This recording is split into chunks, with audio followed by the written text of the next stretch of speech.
Et on est parti pour notre deuxième épisode de Manga Top France. Et croyez-moi, il y a eu du mouvement. Salut à tous et bienvenue sur Geek World. Dans ce nouvel épisode de Manga Top France, comme son nom l'indique, on va revenir sur le top des mangas les plus vendus en France la semaine dernière. Donc à savoir sur la période du 20 au 26 septembre 2021. Donc quels sont les nouveaux mangas qui composent le top 3 cette semaine? Quels sont les mangas justement qui ont perdu des places? La réponse tout de suite juste après le générique.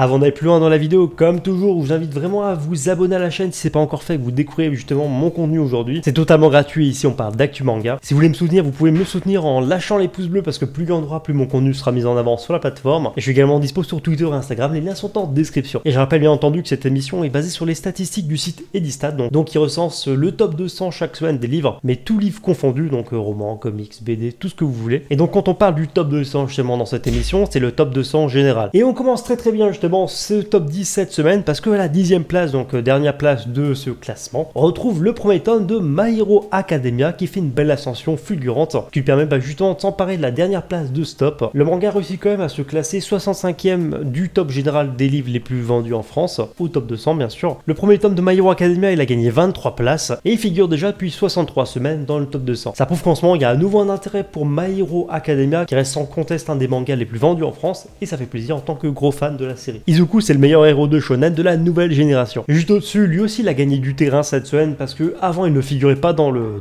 top 10. On parle du deuxième tome de Naruto qui reste un des mangas les plus vendus en France à l'heure actuelle, là que le manga soit terminé depuis quelques temps déjà. Le manga figure à la 55e position du top 200. Le manga au top, il a gagné encore 12 places, donc franchement c'est assez incroyable je trouve en 2021 de voir ça. C'est-à-dire que chaque semaine le manga il arrive à gagner de nouveaux lecteurs. Il cumule désormais 85 semaines de présence consécutive dans le top 200. À la 8e place, petite baisse de régime pour Jujutsu Kaisen et son tome numéro 10. Le manga perd quelques places donc par rapport à la semaine dernière. Il figure à la 46e position du top 200, il a perdu 18 places, ça fait mal. Et il marque désormais sa 5e semaine de présence consécutive dans le top 200. À la 7e position, sacrée remontada et belle remontée d'ailleurs, une sacrée performance de la part de Demon Slayer et son premier tome. Là aussi le manga arrive à cumuler de nombreux lecteurs chaque semaine, c'est clairement un des titres les plus vendus à l'heure actuelle. Le manga figure à la 44e position du top 200, il vient de gagner 25 places donc ce qui est assez conséquent. Et le manga enchaîne sa 62e semaine de présence dans le top 200. Là aussi on a eu droit à une sympathique remontée pour la 6e place parce qu'on retrouve One Piece et son tout premier tome, donc le manga engrange encore une fois de nouveaux lecteurs. Le manga figure à la 41e position du classement général et a gagné 9 places cette semaine. On verra dans les prochaines semaines si on a un effet manga plus ou pas sur la série One Piece. Il était présent également la semaine dernière, toujours un tome 1 et toujours une série légendaire. On parle bien entendu de Naruto et son tout premier tome. Lui aussi qui gagne des places cette semaine, donc au top 200 il est classé 32e. Il a gagné 8 places cette semaine. Et manga a réussi l'exploit de figurer 116 semaines d'affilée dans le top 200. Ensuite, c'est pas proprement parler du manga, c'est du webtoon, mais bon, je décide de les mettre dans la même catégorie. On parle du tome 3 de Solo Leveling qui marche encore toujours autant en France. Pareil, en ce moment, c'est un des titres qui fonctionne le mieux. Le manga figure 27e au top général, donc au top 200, mais a quand même perdu 12 places au classement général, ça fait mal, mais je vous expliquerai pourquoi en fin de vidéo. Et on attaque donc le podium de la semaine, le top 3 des mangas les plus vendus en France à l'heure actuelle. Là aussi, ça me fait plaisir en tant que bon fanboy, bien entendu, mais à la 3e place, on trouve My Hero Academia et son tome 30. Le manga fait une jolie remontée. La semaine dernière, il n'était que 4e, là donc il gagne une place. Ce nouveau tome est classé 19e au classement général, il n'a perdu que 6 places, donc il limite la casse quand même. Après pourtant 4 semaines de présence dans le top. Et enfin, la 2e position, ça bouge pas, on trouve encore une fois le tome 23 de One Punch Man. Par contre, son édition collector a disparu sûrement suite à une rupture de stock. Donc on retrouve que le tome 23 de l'édition régulière. Le manga est classé 17e au top général et a perdu 5 places. Sans surprise, là aussi ça bouge pas, le manga est le plus vendu à l'heure actuelle, donc sur cette période. C'est bien entendu le tome 99 de One Piece, là aussi sans surprise en fait, l'édition collector a totalement disparu du classement. On se retrouve uniquement avec l'édition standard qui continue à très bien se vendre, la faute à une rupture de stock bien entendu. Le manga est classé 7e au top 200 et il n'a perdu que 4 places, mais ces 4 places qui ont été perdues justement à cause d'une opération commerciale du côté des comics. En fait, si vous voulez, Panini Comics qui détient donc les comics Star Wars par Marvel, donc à savoir les comics Star Wars canon et officiels, ont fait en fait une opération en partenariat avec Carrefour et ils ont lancé une multitude de comics Star Wars au prix de 2,99 €. 2019 et c'est clairement ça qui a fait du mal, on va dire, aux ventes de mangas cette semaine. Et c'est pour ça qu'il y a beaucoup de mangas qui ont perdu du terrain au classement général. Je ne sais pas que les comics Star Wars se vendraient autant. Si je peux vous mettre un screen à l'écran, je vous le mettrai, voilà, comme ça vous pourrez le voir par vous-même. Mais ça c'est bluffant, bon ça fait plaisir en tant que lecteur de comics et en tant que fan de Star Wars. Mais c'est pour ça que pas mal de nos mangas ont perdu du terrain alors qu'ils étaient bien ancrés dans le classement les précédentes semaines. Donc on verra bien dans les prochaines semaines si ce boost justement provoqué par l'effet de nouveauté va s'apaiser ou non, on verra bien. En tout cas c'est tout pour ce nouvel épisode de Manga Top France. Comme toujours, je vous laisse le soin de me dire en commentaire qu'est-ce que vous pensez de l'émission, qu'est-ce que vous pensez de tout ça. N'hésitez vraiment pas à la partager parce que si l'émission arrive à perdurer, c'est grâce à vous et ça dépendra vraiment des statistiques, j'ai envie de dire. Donc si vous aimez vraiment l'émission, soutenez-la, je peux que vous inviter à le faire. Et sur ce, je vous dis à bientôt pour une prochaine vidéo.